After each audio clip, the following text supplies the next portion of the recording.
জীবনের সুখগুলো খুব ক্ষণস্থায়ী, তাই সুন্দর মতন বাঁচুন, প্রাণ খুলে নিঃশ্বাস নিন। তো হ্যালো এভরিওয়ান, আসসালামু আলাইকুম, কেমন আছেন সবাই? Welcome to my new blog. তো আজকে হঠাৎ করে একটা দাওয়াত পেয়েছি, আসলে হঠাৎ করে না, যাই হোক 2 দিন আগেই। তো একটা মুসলমানের দাওয়াত পেয়েছি আমাদের আত্মীয়র মধ্যে।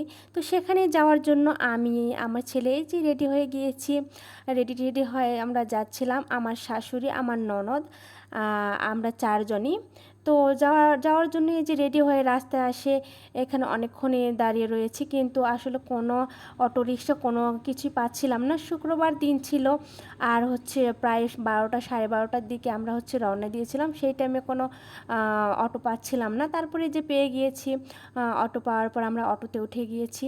তো দুপুরবেলা আসলে শুক্রবার দিনে অটো পাওয়া খুব মুশকিল হয়ে যায়, তারপরে একটা পেয়েছিলাম, যাই ভালো হলো। তো তারপরে এখানে দেখলাম একটা নতুন রেস্টুরেন্ট হয়েছে, ভাবছিলাম কবে আসবো। তো ইনশাল্লাহ এবার যাব রেস্টুরেন্টটাতে। ছোটোখাটো হলেও অনেক সুন্দর। তো আমি আমার ছেলেকে বলছিলাম, বাবা হাই দাও। তো আমার ছেলের বাবা কিন্তু অনেক দিনই হলো বাসায় আসে না। তো যেহেতু আমরা বাসায় 4জন মানুষই, আমার ছেলেকে দিয়ে আমি, আমার ননদ আর শাশুড়ি। দেবরও কিন্তু তার চাকরির সূত্রে বাইরেই থাকে। আর আমার শাশুড়ি, আমি, আমার ননদ আর আমার ছেলে, আমরা 4জনই বাসায় থাকি। তো হঠাৎ করে একটা দাওয়াত পড়লো, তো আমরা রেডি টেডি হয়ে চলে গেলাম। বাজারে যাওয়ার পরে এই যে আমি এখানে ছেলেকে বসে প্রোটেক্ট দিচ্ছিলাম পা দিয়ে।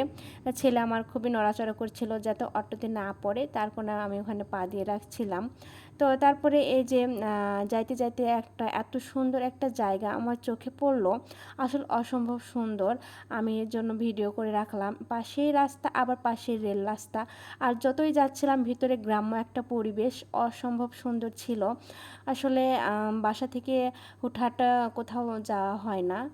তো হাজব্যান্ড যখন আসে তখন প্রচুর ঘোরা হয়, আর তাছাড়া খুব একটা বের হওয়া হয় না। তো অনেক দিন পরে বের হলাম, তারপর প্রায় চলে আসছি।